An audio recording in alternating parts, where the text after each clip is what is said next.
Now that we've gone through some steps to get some finances under control, we can now start focusing on more important things. Finances are important too, but they're not the ultimate goal because it's what we do with those finances or want to achieve based around those finances that actually determine the things that we really want to do. So, if your finances under control, at least to a reasonable amount, like you're not completely struggling to make every day into a thing, then your next step is going to be trying to find skills. If you don't already know exactly what it is you want to do, you want to use this next period to level up your skill set. And this is done very methodically. Just take a list, write down 5 things, 7 things that you think you would be interested in, and go try it. Not reading a bunch of books and theories, not watching a bunch of YouTube videos, actually doing it. If you want to be a person that does research, what do you want that research to be about? Go and make your own amateur style research based on whatever it is you want to do. If you want to be a person that becomes the world's fastest Rubik's Cube solver, you're not going to get there by not trying to solve the Rubik's Cube. Pick up the cube, get the cube, use it. If you want to be somebody that just sits and plays the game all day, which to me is not a bad thing, games improve a lot of skills considering the types of games you play. Then your next step is to pick up a controller. I'm not going to judge a person on what it is they want to do or where they want to be in life. But after you get your finances under control, you can then begin to pick up skills to dabble in other fields in order to find out the things that you actually like.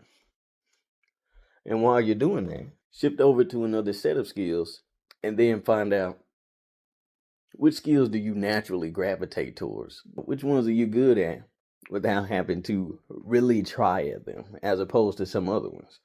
And just keep those tucked in your back pocket. Now, after you do a number of them, it doesn't matter how many, don't put the pressure on.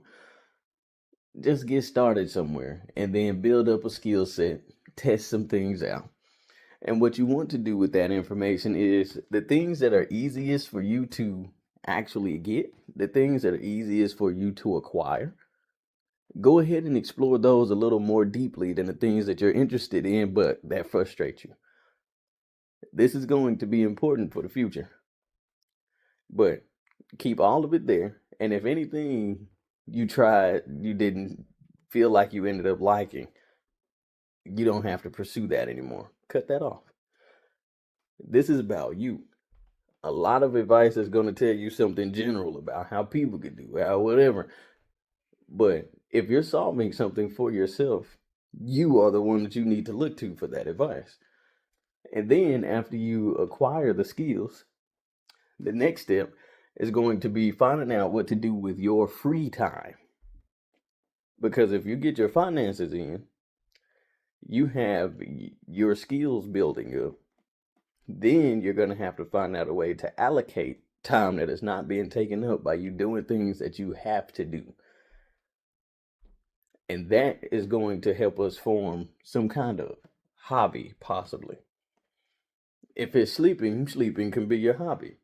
Like, this is really no judging. If it's something that you choose to do, then you should be free to do it.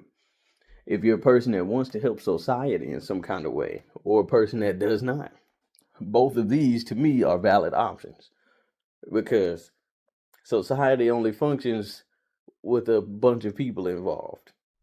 One person missing or one person putting in is not going to change the dynamics of anything at all. But at some point, you're contributing because you exist within that society. So don't feel pressure to like be a superhero or become a villain and try to destroy everything. It all has nuance. But After you get that figured out, what your hobby may be, then we're going to move to the next step. So you got your finances, you got your skills and hobbies, and then we're going to look towards what you want a potential future to be. But that'll be for a later time. One thing that we need to keep in mind is long-term goals are not the same as short-term goals.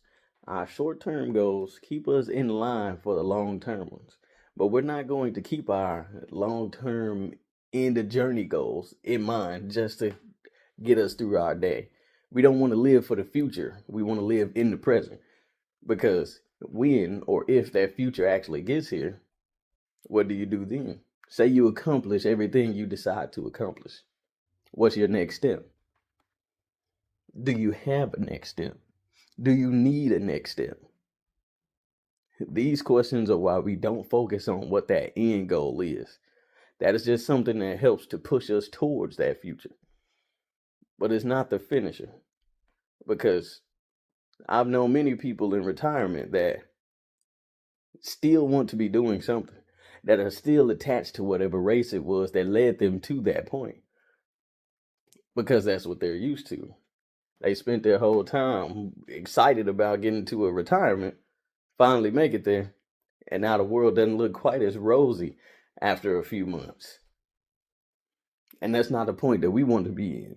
We want to be somewhere where we're always excelling in whatever it is we individually want to do. And along the journey, we contribute to society in some way.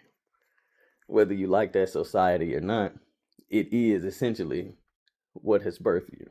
It is essentially what you have not left. That's how this message is reaching you currently. But I'll get off that horse. And as always, I want you guys to tell me some things as well. This was a very general, just where we're moving next kind of topic. But feel free to enter any of your experiences in the comments or make reaction videos. And I would love to engage with any and all things, because much like you all, though I'm on a different part of the path, we're all experiencing the same journey. And it's a forever one until we all get nuked to high hell. And if that doesn't happen, then we're living good because we chose to make the proper decisions. So this is the strategy, because you don't want to get stuck only watching things that you're not going to activate. Go ahead, gain you some knowledge, not a lot, and then move into action. Once you get that action going, come back and gain a little bit more specific information about what you need. See you soon.